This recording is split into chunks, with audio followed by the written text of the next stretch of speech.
made it to Chirohustle. Sit back and learn from the greatest influencers in the profession on the world's #1 chiropractic podcast.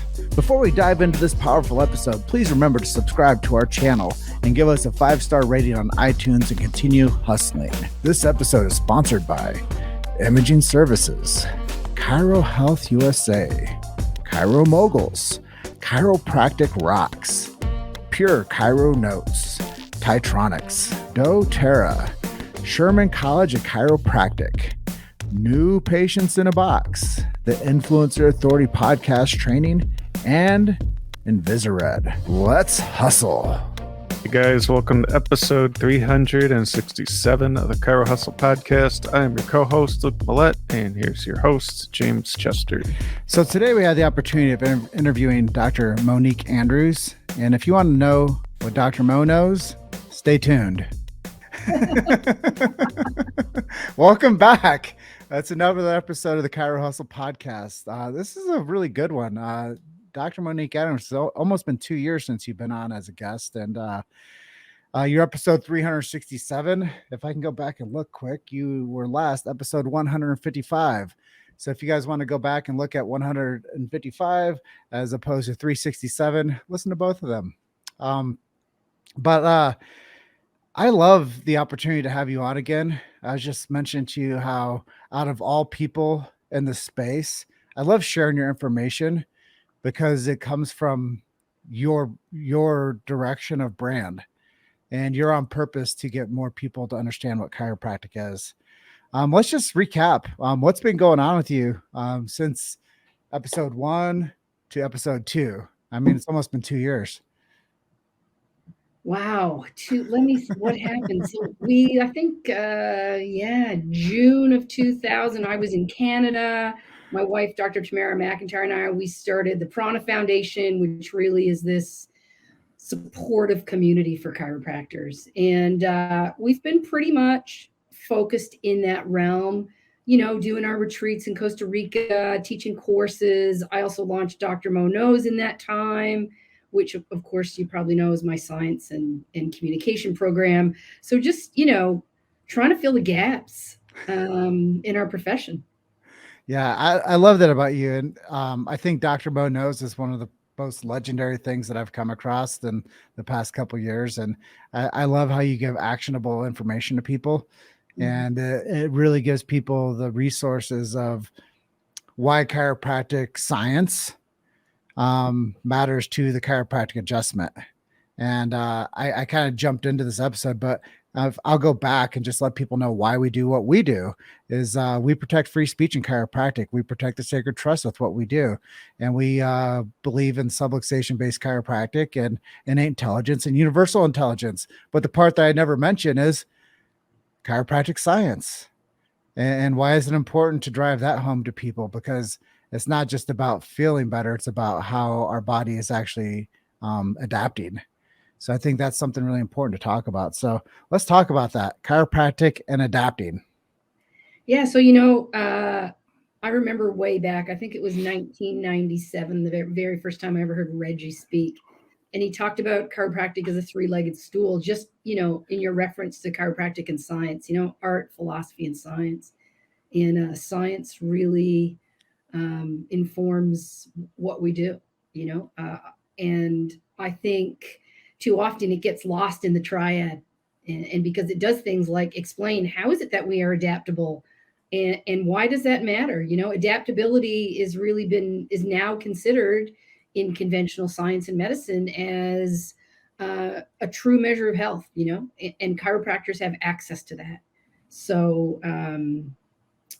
I think the more comfortable we are with sharing the science, the more certainty that we have. And then we can go toe to toe with anybody. Words matter. It's why I do what I do. The narrative of our profession drives where we're going. And for me, you know, I think the philosophy is we understand that we need to keep preaching about it. And the science is what's going to drive the profession, is going to advance us. So what would you say are some impactful things that you've learned over the last couple of years, and how have they changed how you conduct business or maybe you write more books now, or maybe you're doing more things online now. Maybe you could tell us Yes. how things have changed. So I have been, it's interesting you asked about the last 2 years, because I've been obsessed with neuroscience for almost 30 years now. But in the last few years, I've really become, yeah, I would say obsessive about the vagus nerve and its implication in what we do as chiropractors. And I'm very excited to be, launching into more and more projects in that vein. I'm just going to drop a video this week that talks about how subluxation creates dysautonomia. We talk a lot about how chiropractic removes interference to the brain's ability to control every cell, organ, tissue in the body. And a lot of times that's focused purely from an educational perspective. I want to take that to the next level and explain to people, what's actually happening from a pure physiological perspective, because I think it matters. And I think it really matters to the public. Well, we're going to get a whole new perspective from Dr. Mo Knows. So I'm really excited to share this episode and have you give some nuts and bolts to people about the vagus nerve, because there's people that probably know that that's a part of our anatomy. It's a part of our nervous system. But a lot of people, I'm sure, if you're like vagus nerve, they're like, what hotel is that at? Where's that in Las Vegas? It's not the same. Well, it's amazing that actually a lot more people do know about it. I dropped a short, I think it was a 43-second video last week or 2 weeks ago on Instagram, and just blew up my feed because people are so interested in vagus nerve, polyvagal theory, all that. And in fact, more and more people are hearing about it and knowing what an incredible impact something like vagus nerve application, stimulation, polyvagal exercises actually have on not just improving health, but actually optimizing our expression as human beings. So, a lot. I'm going way down that rabbit hole, and I'm going to stay there for a while. Well, I think that when you find something that matters and it drives people to chiropractic and it makes sense, people they need more exposure. They need more education. We were saying this off camera, like if you're the smartest person in the room, you need to find a new room to be in. And there's like words on your bio that I can't even pronounce. I was just telling you, I don't know. I'm glad I have you on the interview today, so you can share with people the knowledge that you have coming from the scientific background. But I think that there's a really important thing that links chiropractic into what people have been going through for the past 2 years, is that they have no semblance to understand that a chiropractic adjustment has an impact on the immune system, on the autonomic nervous system, and what people are actually experiencing as health. Maybe we can go down that path a little bit. How I know it's so taboo for most chiropractors to talk about how chiropractic helps with the immune system, but why is it necessary to take that conversation back? Yeah, well, because we now have the science that shows us that the adjustment can impact the immune system. When we've had it for a long time, the problem, I hate using that word, but the problem with a lot of chiropractic research is it's limited, right? So, the 3 biggest detractors of chiropractic research is small sample size, it hasn't been repeated, and it's, relevancy. And so, we are never going to reach the pinnacle of conventional science in terms of sample sizes and the number of times we repeated studies. Like the chiropractic efforts are focused on delivering care to the world, right? Delivering care in our offices. It's not focused on research. And that will forever be the bane of chiropractic research. But what is there does actually support that we are impacting the immune system. And it's not even a far stretch. We can see it in the science, in some of the early biomarker studies, which still yet to be repeated. But even beyond that, even conventional science tells us that the nervous system is connected to the immune system, something that 10 years ago we didn't even think was a reality. Now we know that the vagus nerve, in fact, is the fastest, most direct communication between the brain and the immune system. And in fact, it plays a huge role in inflammation in the body. And without getting into too many details, the vagus nerve is involved in something called the anti-inflammatory reflex. And so when you stimulate the vagus nerve, and this is not chiropractic research, this is conventional science, when you stimulate the vagus, you reduce inflammation in the body. You're impacting the immune system and improving our ability to not just maintain homeostasis, but to thrive, right? And so that's where my interest comes in, because if you look at where the vagus nerve is, it's literally runs down the front of your cervical spine. It's not a far leap. Let's just say that. So, what are some ways that you like to take care of yourself, not just physically, but also mentally? And maybe what are the top 3 things that people can do at home to improve their mental health? Yeah, I mean, the number one thing that I do every day is my daily practice, which includes some meditation, some of these polyvagal exercises where, I hold my body in a certain way, I breathe in a certain way. So I start my day with my meditation practice without exception. It has to be every single day. And within that practice are a certain number of polyvagal exercises that bring up parasympathetic tone. Why do we want that? Why are chiropractors always talking about bringing up parasympathetic tone? That's when the body heals and thrives, right? So number one, a daily practice to just center and bring myself, connect myself back to source and get grounded in, my being. You got to move your body. You got to eat well. I read at least an hour every day of some nonfiction. I also often read fiction, but I want to cultivate my mind. I think if people spent even, a tenth of the amount of time they spend on trying to sculpt and make their bodies pristine on their mind, I think the world would be in a far better place, because, even studies they're doing with kids in meditation, you elevate consciousness through that kind of experience. And if more people focused, I think, on improving what's happening between the 2 ears, I actually do think the world would be in a better place. Yeah, I stand by you.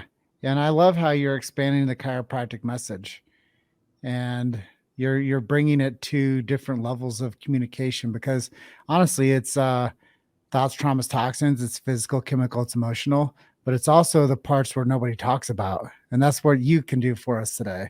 You can talk about those parts that most people don't have access to, because of the research and the projects you've been a part of, and, helping more people find that relevancy for what they're doing and say, look, it's not anything new, but we have to repackage it and we have to give it to people to where they can actually understand this message. Yeah, and make it accessible. Like, in reality, the mind and body are not separate. It's, a mind-body continuum for a reason. And what we've been learning and what they've learned in psychology is if you take a purely top-down perspective, it's very hard to actually create long-standing changes. And in fact, what more and more of the science tells us is that when we take an embodied approach, meaning from the bottom up, right? When we come at altering consciousness and elevating our human expression through the body, we actually have a better chance. And this isn't just like some esoteric idea. Like, literally, the research shows that work that happens through the soma, through the body, actually changes what's happening in your brain. We now have that research in chiropractic. It's been around in embodied neuroscience even longer than that.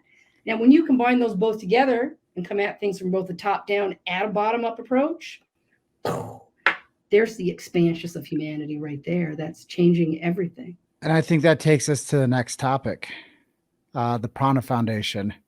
I think that's the precursor to all of this. Tell us about the Prana and where are you today with it? Yeah, so we started the foundation a couple of years ago when, we had to shift gears. And essentially, we started it because we're like, who needs the most support? And we thought students and new graduates, because, we have gaps in our profession. We have gaps in our education. How do we get them from, here's the piece of paper and everything that you learned, and we now know that you know how to move a bone. Now, let's bring you. You hope so. We hope so. So we created the foundation. Initially, it was largely revolved around students and new grads, and that's expanded now really to a global network. Last year, at one point, I was invited by a group of students to speak at a chiropractic college, and that college turned around and said, no, we actually don't want her on campus. And so what I did was I made that talk that was originally planned for, I don't know, maybe 100 students, and I made it available to every student across the planet 2,000 students signed up to hear my neurology of subluxation. And I think it really blew open our reach. And now we have people coming to our retreats and doing our courses literally from all over the world, from Europe to South Africa, all over Canada, the United States.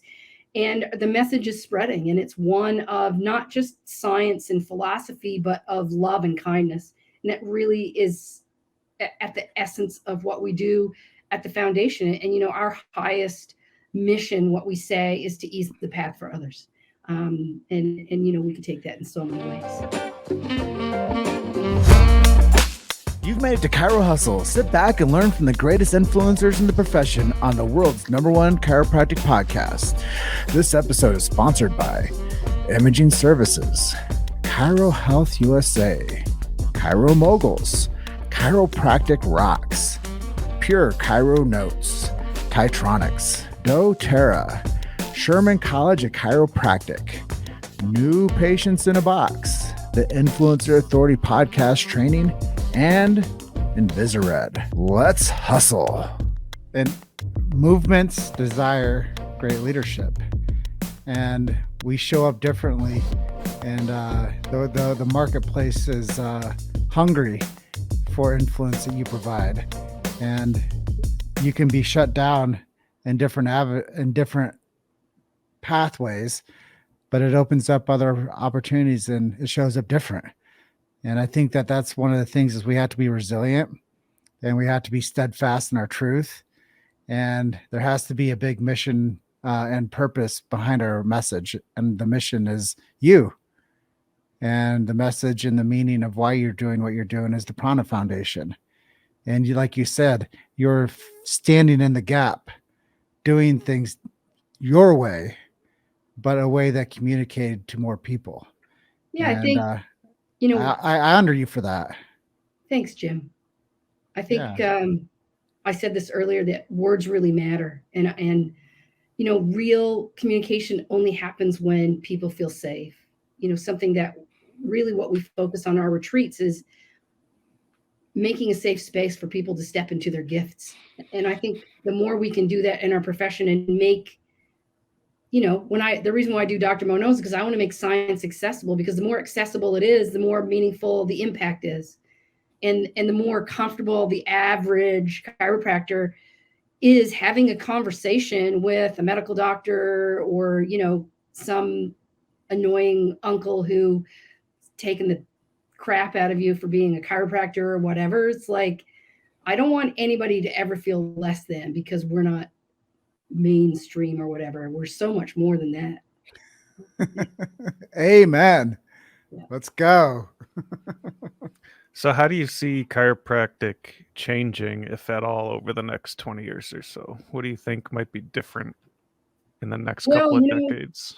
Yeah, what I would really like to see is that we maintain a separate and distinctness, but really take hold of what rightfully belongs to us. And I think we really need to push the neurology agenda, that chiropractic is not just a musculoskeletal profession. And in fact, you know, saying you're a neurologically based chiropractor, like right now, I kind of get that we need to kind of say that, but I want that to be endemic to chiropractic.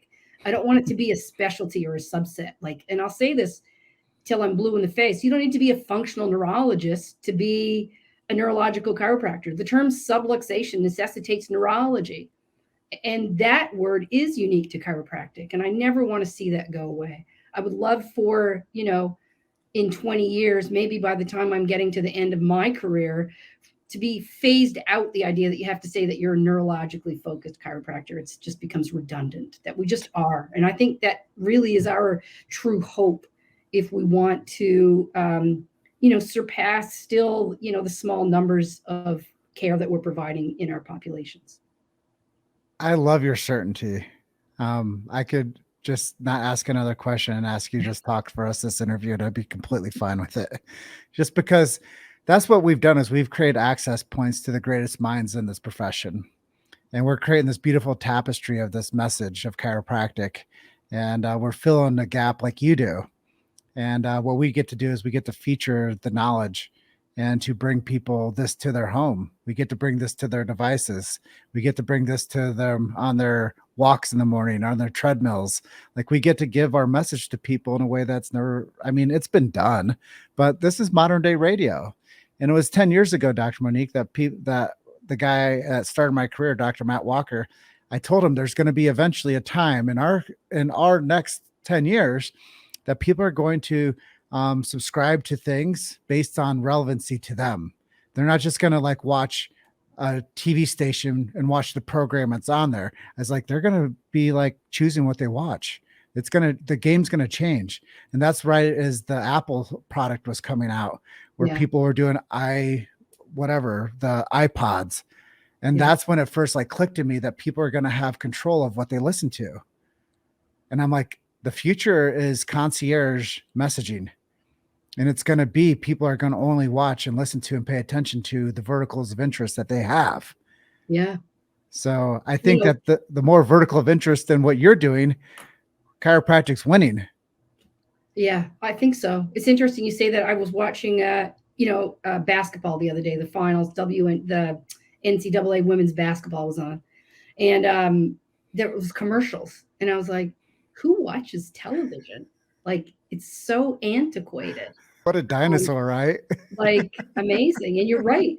There's so much access that you can really narrow in on your level of interest. Now there's two sides to that coin, right?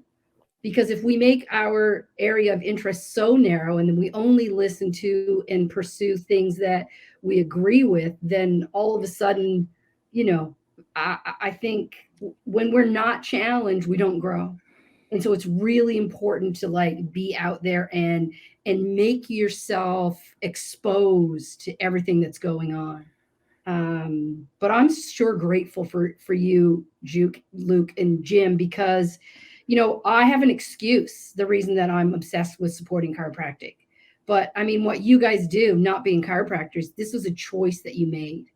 And that's highly commendable. So I thank you. I know many in the profession have been touched by you, and many that people who aren't chiropractors are touched by you because of your making our message accessible. Well, I appreciate it. The acknowledgement goes a million miles, and it's reciprocated because I see what you're doing too. And I think that we have to acknowledge each other for the work that we believe in. And I was soul searching. This is a good story for people. I was soul searching at age 30, and I was bartending at the time. And I was like, well, what the hell am I going to do with the rest of my life? I'm like, what is a good cause to champion? What is something that I can do with my skill sets that are unique to the world? And what do I want to be a part of? And I swear it hit me like a lightning bolt. And it was chiropractic.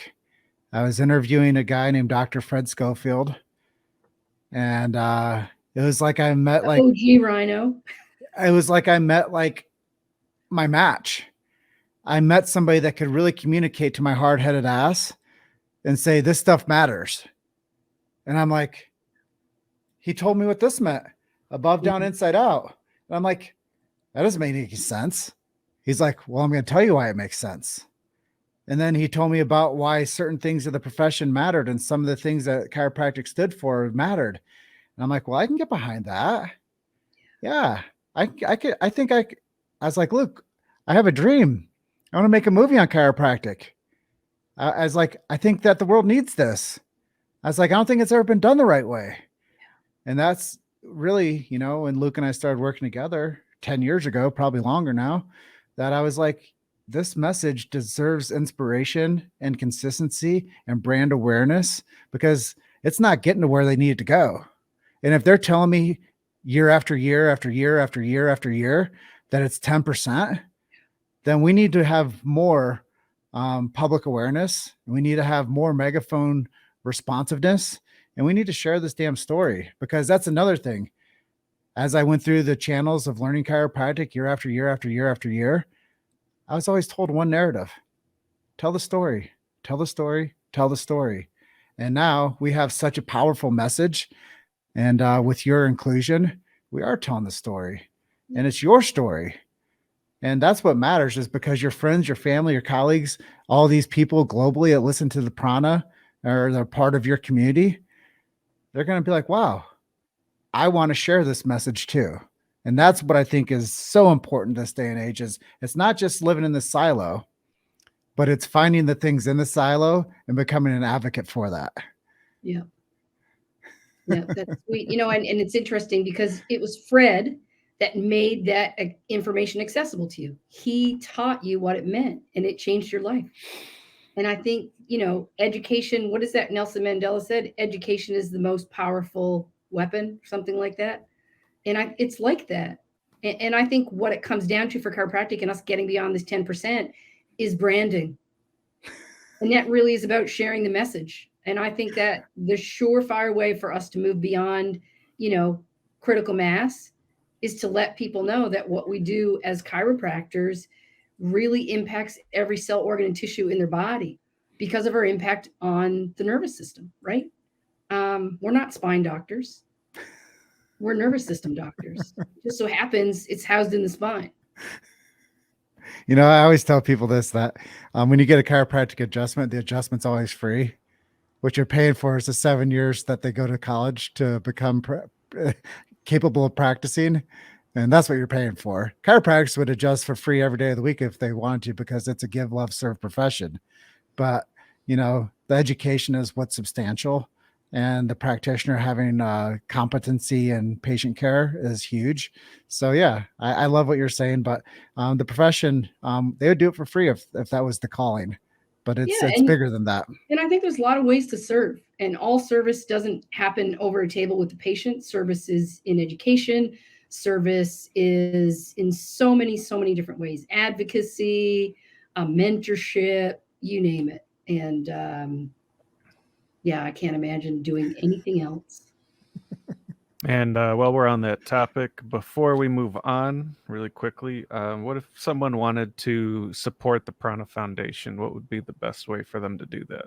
Yeah, one of the easiest things to do, and it's absolutely free, is to join our community that's on Facebook. I think if you just search the Prana Foundation, you'll see there's a community page, and we share lots of information on there. They can also go to our website where you can find out about, our retreats and different educational offerings. We have classes, we have group mentorship. Dr. Mack has this amazing clinical mentorship program where she works with doctors to help them through difficult cases. And she calls that artofdoctoring.com. What's the Prana Foundation's website really quick? It's pranafound.org. Awesome. Yeah. And spell prana. Prana. Prana is like chi. It's the breath of life. Pranafound.org. That'll take you to our website. Tons of information there, including some of our, the retreats, the courses, our mentorship programs. We've recently started doing some sort of concierge mentorship where, a lot of coaching programs, you join up and it's a monthly thing and da-da-da. And this is actually much more specific, where we look at, what are you trying to get done? All right, you want to sell your practice, or you want to elevate your practice, you want to add something, you want to take something away, you want to transition. We work with people on a project basis to make that happen. I call that catch and release marketing. Just like that. Well, as we start to wind this episode down, I think we have time for one more question. Who have been some of your heroes, either fiction, nonfiction, chiropractic, not chiropractic? Who are people that just inspire you and light you on fire? Yeah, Sue Brown was a friend and a mentor of mine who I think still today really remains as one of the few women masters, right? She never said it was a technique. She never said BGI was a technique, but she always had a powerful impact on me because she was not ego driven. And I love that. My wife is a constant inspiration for me because she's somebody who I like to call her pathologically conscientious. Yeah, I have the greatest gift on the planet in that I have a partner that supports anything I want to do, everything I want to be. Yeah. I'm getting, You know what they say, happy wife, happy life. yeah. Well, if you could have lunch or dinner with anyone from history, who would you pick? I think it'd be really interesting to have a conversation with Mabel Palmer, and maybe that's too easy, but she was a genius, and few people know that she wrote one of the first anatomy textbooks, and you're hard pressed to get your hands on that today. I think, if we think about world leaders, Jesus would be a very interesting dude to have a conversation with, beyond the narratives that have been shared into, like, maybe the real story. So many people, obviously. Yeah, I think, just living in that space for a moment is, um, we all want to know the truth. We all want to know like where the message like started. And the old message that you would tell one person, then the next person would tell the next person would tell the next person on down the line when you're a kid. And by the end, the teacher would say, "Hey, so what was the original thing that was said?" And it always becomes something different. Yeah. So the interpretation The becomes telephone game. yeah, the telephone game, but it also becomes the interpretation of who it is telling that story, and they can take or put in what they want to, and that's what the current medical system has done with chiropractic, is they've taken little bits and pieces and they put it into the pharmacy. They've taken little bits and pieces and put it into a subset called physical therapy. They've taken little bits and pieces of the chiropractic truth and they borrow it for whatever narrative they want to place it into. But yeah, I think when you go back to um, the message of Jesus, we don't really know. We're relying on the message of like fallible humans to make sure that they reported properly. And I anyways, think I think probably his most important message, which hasn't gotten distorted, is just love one another. amen. Good place to end, probably. Hey guys, Yeah, just love one another. We love you. I love you right back, guys. So to help out the Prana Foundation, they go to pranafound.org, and your other website is drmoknows.com. Are Yeah. there any other resources you'd like our listeners to have while we're here? I think those two will get them in the right places. I would love your support for drmoknows.com, which is a program that I've been doing. I have a lot of doctors that give away a ton of scholarships for students. I want to make it accessible to more and more students. So the more doctor support I can get for that, then the more we can make it accessible to everybody. Awesome. Well, Dr. Mo, it was awesome seeing you again for your second episode with us, and I want to thank you for being our guest. Thank you so much. Thanks, guys. Thank you. Have a great rest of your day and look forward to seeing you soon. Yeah. All right. We'll see you next time. Thanks for listening to Chiro Hustle. Don't forget to subscribe and check back next week to continue hustling.